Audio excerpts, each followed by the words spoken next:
뉴스의 흐름, 사안의 맥을 짚어보는 쇼맥뉴스 시간입니다. 오늘은 용어 하나를 가져왔습니다. 바로 인구 데드크로스입니다. 사망자 수가 출생아 수보다 많아지면서 인구가 자연 감소하는 현상을 이르는데요. 2020년 인구의 자연 증가가 마이너스 3만여 명으로 사상 첫 데드크로스를 나타냈죠. 문제는 이듬해 도미노처럼 또 다른 데드크로스가 이어졌다는 겁니다. 대학 입학 연령인 만 18살 인구가 입학 정원에 미달하는 데드크로스 현상이 나타난 겁니다. 지난해 대학 미충원 인원은 4만여 명, 2024학년도에는 10만 명에 이를 것이란 전망도 나옵니다. 특히 수도권 대학보다 지방대의 위기감이 커지면서 전국의 지방대들이 한 목소리로 정부의 지원책을 요구하고 있죠. 그런데 이런 상황에 대구 경북권 유일한 지방 거점 국립대인 경북대가 찬물을 끼얹고 있습니다. 이 대학의 신뢰도를 뚝뚝 떨어뜨리는 공정성 논란이 잇따라 불거졌기 때문입니다. 지난해부터 KBS가 연속 보도한 교수 부정 채용 의혹과 관련해 경북대 국악학과는 전임 교수 4명 중 2명이 구속 기소되고 1명은 검찰에 송치됐습니다. 더욱이 경북대 병원장 출신인 정호영 전 복지부 장관 후보자의 자녀 의대 편입학에 이른바 아빠 찬스가 있었다는 의혹도 나왔죠. 특히 지난주 국정감사에서 경북대 병원에서 일하는 임직원 등의 친인척 채용이 지난 3년간 87명에 달하는 것으로 드러났습니다.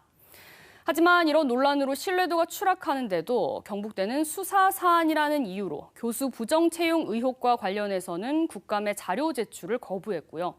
정호영 전 후보자에 대한 자체적인 감사조차 하지 않는 등 수수방관적인 태도를 보이고 있습니다. 지방 거점 국립대라는 사실에 안주한 탓일까요? 대학의 경쟁력 하락도 심각합니다. 영국의 한 글로벌 대학 평가 기관이 104개 나라 1,700여 개 대학을 대상으로 교육 여건과 연구 실적 등 5개 지표로 세계 대학 순위를 평가했는데요.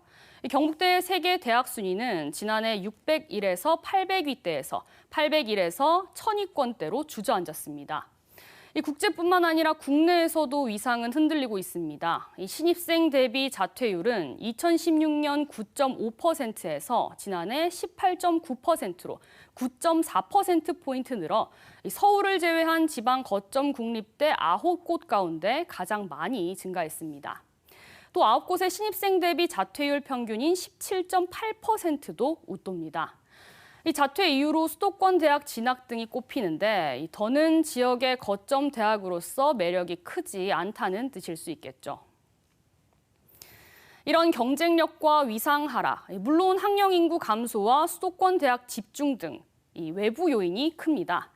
하지만 불공정의 비위 논란까지 내부의 부조리가 계속되면 지방대 육성과 지원을 요구하는 목소리의 설득력은 떨어질 수밖에 없습니다. 재정난을 겪는 대학만 부실 대학인 건 아닙니다. 공정성과 자정 능력이 떨어지는 대학도 또 다른 차원의 부실 대학일 겁니다. 대학 안팎의 신뢰와 국내외적 위상 회복은 내부 점검과 개선에서 나오는 만큼 경북대의 책임감 있는 대응과 근본적인 대책 마련이 절실해 보입니다. 지금까지 쇼맥뉴스 오하영입니다.